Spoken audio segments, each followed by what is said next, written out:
Olá a todos, aqui é Oliver da Oliver Investimentos. Esse é o episódio 15, né, o 15º episódio aí do meu podcast de investimentos. Nesse episódio eu vou falar sobre alguns investimentos, uma construção de uma carteira que seja interessante aí para 2021, né? Estamos no final de 2020. O ano 2020 foi um ano bem conturbado aí com a pandemia da Covid-19. Várias coisas aconteceram, né? Eleições nos Estados Unidos. A gente teve agora também a inflação aí subindo um pouco acima do esperado, né? A gente não tem o IPCA de dezembro ainda e o IPCA definitivo de 2020, mas o IPCA 15, que é a prévia, já mostrou aí que a inflação ficou um pouco acima. Taxa de juros em 2% ao ano. Se você for ver as estimativas lá em 2019 ou antes, a gente não tinha estimativa para a Selic em 2%, né? Ela foi acontecendo até devido à pandemia, que deu uma restringida aí no consumo. Pois bem, então o que esperar de 2021? Bom, a esperança aí está na questão da vacina, não precisa ser a vacina também especificamente, mas de alguma forma do controle da pandemia, né? Eu acho que voltar as coisas como eram antes, talvez não voltem, mas a redução da contaminação, da preocupação com o vírus, etc., né, da redução ali com esse problema que a gente realmente é um problema, né? Essa redução aí e com a estabilidade sanitária no mundo, eu acho que aí a gente vai ter então vamos dizer assim, um alívio e a gente vai poder de repente conviver com problemas vinculados a questões políticas e até questões, vamos dizer assim, de comércio exterior, novamente problemas dessa forma que são, vamos dizer assim, vão se tornar prioritários de novo, né? Hoje em dia, acho que a pandemia, a Covid-19, ela influencia muito mais do que tais assuntos. Então, com a pandemia saindo do jogo, talvez as coisas elas fiquem melhores, vamos dizer assim. Então, para aproveitar uma melhora desse nível, eu acredito que o investimento em renda variável, principalmente na Bolsa de Valores, é uma boa alternativa. Para aproveitar a Bolsa de Valores, eu acredito que você pode ver os ETFs, os fundos de índice negociados em bolsa, ou ver os fundos de investimento em fundos de investimento com carteira passiva, que vão ser bem similares aos ETFs, mas não vão ser negociados em bolsa, eles podem ser acessados através da plataforma de investimento da sua corretora. Então, assim, um exemplo de fundos de investimento que sejam passivos, que possam replicar de forma mais fiel o índice que você está querendo seguir, são os fundos da família Trend, da XP Investimentos. Eu não sei se é bem assim que se fala, mas é da Trend ali. Na XP existem já vários fundos dessa marca, né, Trend, e você pode aplicar aí em um desses fundos, né? A gente tem do Ibovespa, tem fundo do S&P, né, do índice das 500 empresas americanas, 500 maiores empresas americanas, tem até de empresa chinesa, eu acho que índice chinês também tem já nessa família de fundos da Trend. Então você pode procurar por esses fundos, até porque caso você queira resgatar os valores do fundo, investindo em fundo de investimento, você já tem a retenção do IR retido na fonte, né? Então ele já sai líquido e as questões de imposto de renda também na declaração de imposto de renda fica muito mais fácil. Quando você tem ETF e você vender com lucro, você vai ter que ver o cálculo para poder reter o imposto de renda do ganho, né? E aí isso você vai precisar fazer a guia pelo SICALC, pelo Programa da Receita Federal, para emissão de guia, de DARF no caso.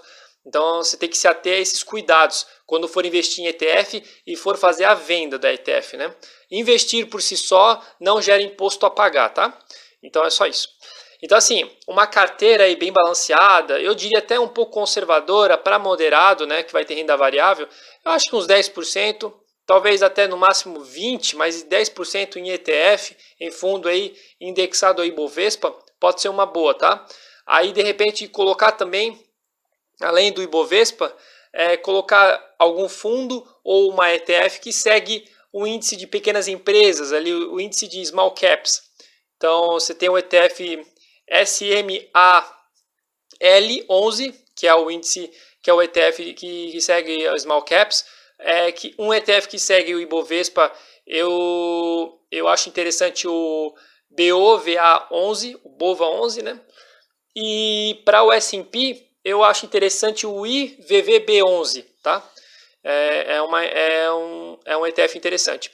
Tem também agora, tem o ETF também, o XIFIX, né? XIFIX 11, que é da Trend, e é um ETF que segue o índice IFIX, o índice de fundos imobiliários, tá? Eu estava vendo, ele foi lançado, se não me engano, no final de novembro, eu estava vendo o desempenho dele comparado ao IFIX, não está bem similar, tá? Ele acompanha, mas não de forma bem igual, tá? Então, assim, tome um pouco de cuidado. Se for investir em fundo imobiliário, né? Então vamos passar agora para a segunda parte, que seriam os fundos imobiliários, que eu também acho que é um investimento interessante para ter em carteira.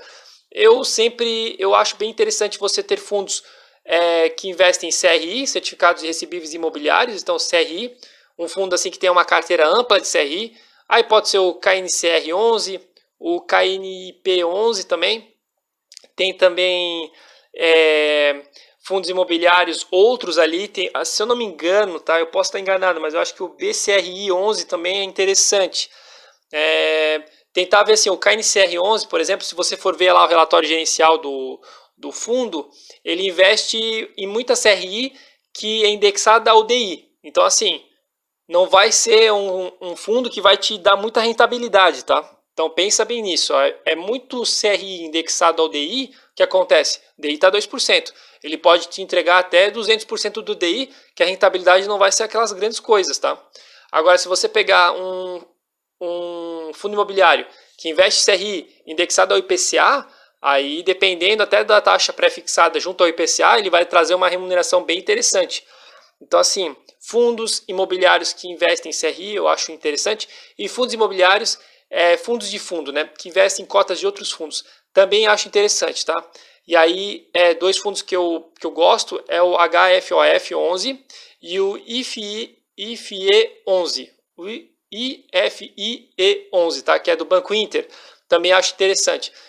O que acontece? Quando você, então, investe em fundos imobiliários, eles vão te trazer a remuneração mensal, que é baseada nos rendimentos que eles vão receber, então, das cotas dos fundos que existem na carteira e das remunerações das CRIs, né? Lógico, se você investir, no caso que eu estou falando aqui, em fundos de fundos e fundos que investem em CRI, né? Então, assim, são os interessantes. Fundos imobiliários na carteira, eu acho que também de 10%, só que não de 10% a 20%, eu acho que 10% a 5% é interessante. Então, você teria, vamos dizer assim, ETF, bota aqui ETF, ETF e fundos de investimento que tem na carteira passiva um índice, né? Você poderia ter de 10% a 15%, então vamos imaginar que você tenha uns 15%, né? E aí em fundos imobiliários bota mais 5%, então você já tem 20%. Eu colocaria também mais 5% em ouro, mais dólar e mais Bitcoin, tá? Criptomoeda eu acho bem interessante, até porque nós acompanhamos aí em 2020, o Bitcoin ele valorizou muito, né? E se você já é uma pessoa que vê o Bitcoin há mais tempo, por exemplo, 2017, tá? 2017 foi a última vez que o Bitcoin deu um salto assim bem alto, né? Chegou perto dos 70 mil reais, se eu não me engano, e depois ele caiu, despencou, chegou até os 13 mil, mais ou menos, tá? Se você acompanhou todo esse percurso e você depois foi comprando e comprando bem de pouquinho em pouquinho, eu acho que você deve ter ficado bem feliz porque você provavelmente pegou Bitcoin a 13 mil, a 30 mil e agora está vendo ele chegar passado dos 120 mil. Então, né, bem interessante. Em um espaço, vamos dizer assim, são 3 anos, 2 anos, é muito tempo? Até pode ser. Só que se você for ver que ele está multiplicando quase por 4 o valor investido, não é tanto tempo assim.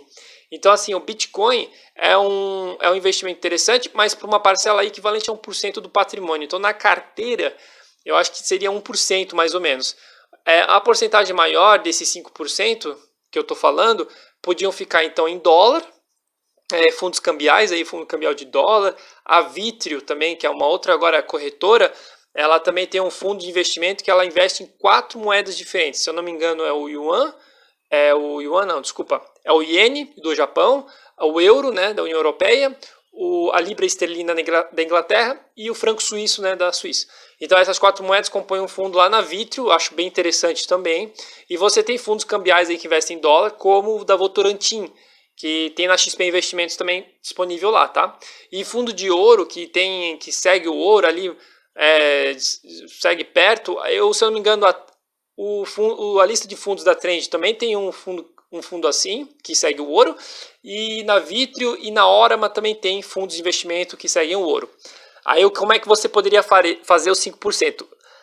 1% da carteira, né? Então não é 1% da carteira podia ficar em Bitcoin, até menos, tá? Eu acho que 1% é meio alto, porque a criptomoeda é muito volátil, então hoje o pessoal aí tá tudo feliz porque tá ganhando bastante, mas ele pode sim muito bem, daqui a pouco, dá um mês e ele tá lá 20 mil reais, e aí você de repente botou uma grana, e você vai ver essa grana derreter muito, né?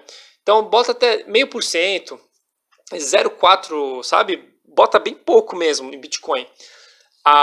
Daí você botaria, eu acho que interessante botar de 3 a 4% em dólar e aí o resto ali 1 a 2% em ouro, 2, 3% em ouro, no máximo 3, né?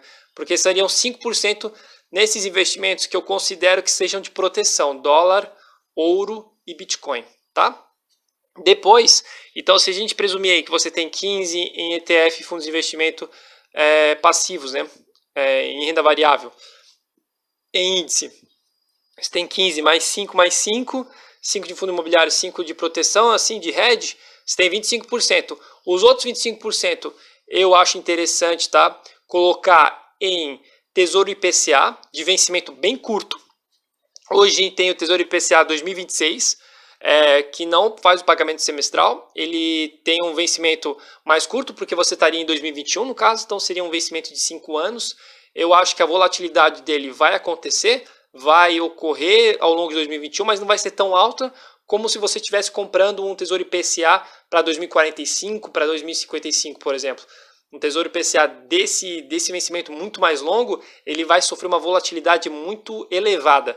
E agora, um 2026, ele já vai ter uma volatilidade menor e vai poder te entregar um rendimento melhor para você durante esse percurso de um ano, né? E aí os 50% em Tesouro Selic ou similar ali. Não acho que é interessante deixar em poupança, por exemplo, ou até tudo num CDB de banco. Mas eu acho que o Tesouro Selic é uma boa para você deixar os 50% e os fundos de investimento que não tem taxa administrativa, tá? Então, dessa forma, eu acredito que você vai ter uma carteira preparada para os desafios de 2021, né? Você vai ter bastante caixa, porque você vai ter metade do valor totalmente em caixa disponível para você utilizar aí da forma que você bem entender. E você vai ter 25% do valor do patrimônio protegido pela inflação. Vencimento curto novamente, né, dizendo, não adianta pegar com vencimento longo, porque pode acontecer alguma coisa que vai trazer muita volatilidade no mercado e você não vai ter como resgatar o valor dos teus 25%. Com o Tesouro IPCA de vencimento mais curto, 2026, como eu estou falando, a volatilidade pode acontecer, só que talvez ela não seja forte o suficiente para não mostrar nenhum tipo de rentabilidade positiva ao longo de 2021, né? Por exemplo, a gente teve agora o 2026, se eu não me engano, ele foi lançado em fevereiro desse ano, tá? E ele rendeu até agora, até o momento que eu estou fazendo esse podcast, que é 23 de dezembro, ele rendeu aproximadamente 8% em 2020. Então, assim, é uma rentabilidade, para mim, boa. Só que é lógico, durante esse percurso ele teve rendimento negativo. Em vez de você, de repente, você botou lá os 25%, talvez ele tenha se tornado 24%, 23%, entendeu? Só que aí no final do ano, né, então ao longo desse tempo, ele conseguiu entregar os 8%. Ele não vai ser um rendimento assim que nem o Tesouro Selic, por exemplo.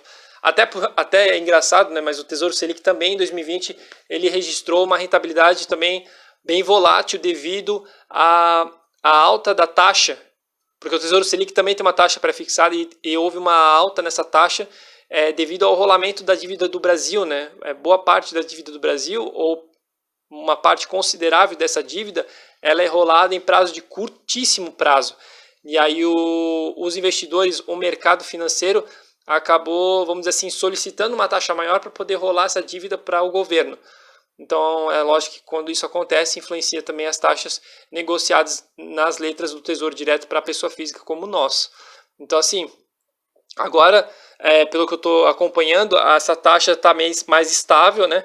Até porque o Banco Central já também demonstrou que se as coisas permanecerem, vamos dizer assim, ruins, em 2021, sem um comprometimento maior do governo com relação à parte fiscal, né? Pode ser que a gente não tenha mais uma Selic em 2% e ela aumente um pouco ainda em 2021. As expectativas são que a taxa Selic vá para 3% até o final de 2021. Não sabemos, não se sabe, a gente não tem a mínima ideia. Eu acho que depois de enfrentar uma pandemia, que em 2019 haviam claras expectativas para que o Brasil fosse muito melhor em 2020, não aconteceu, então a gente tem que ficar realmente com o pé atrás. Eu acho que cada um dos investimentos que eu disse aqui no podcast, eles contribuem de formas diferenciadas para a carteira e eles vão ter uma sinergia interessante, tá? Para até manter o patrimônio da pessoa, proteger esse patrimônio também e dar uma remuneração interessante caso as coisas melhorem de cenário. Então aí você vai ter uma porcentagem significativa ali, 15 a 10% em bolsa, e você vai também ter o Tesouro IPCA, para de repente aproveitar um pouco dessa melhora. Uma queda de taxas de juros futuros pode influenciar, mesmo no de vencimento curto, então pode trazer uma rentabilidade um pouquinho melhor. O Tesouro Selic pode não ter mais essa volatilidade que apresentou em 2020, então ele vai te entregar remuneração consistente e todo mês, né? Então isso também pode trazer algum rendimento. E aí você também vai ter a questão da parte dos bitcoins, do dólar e do ouro. Caso dê alguma coisa errada, esse 5% que você vai ter investido, eles podem trazer um pouquinho mais de estabilidade para a tua carteira, evitando que haja uma volatilidade muito grande. Então vai, vamos dizer assim, suavizar o solavanco que pode ter no futuro. Então seria isso, tá, pessoal? Eu acho que para 2021, essa carteira que eu disse, essa é a que eu acho interessante, né? Não é uma sugestão isso aqui, né? É só uma carteira que eu acho interessante, que eu vejo que pode ser uma boa. E qualquer dúvida é só perguntar, tá, no canal, e a gente responde assim que possível, tá bom? Valeu, pessoal, bom ano, boas festas e tudo de bom. Valeu!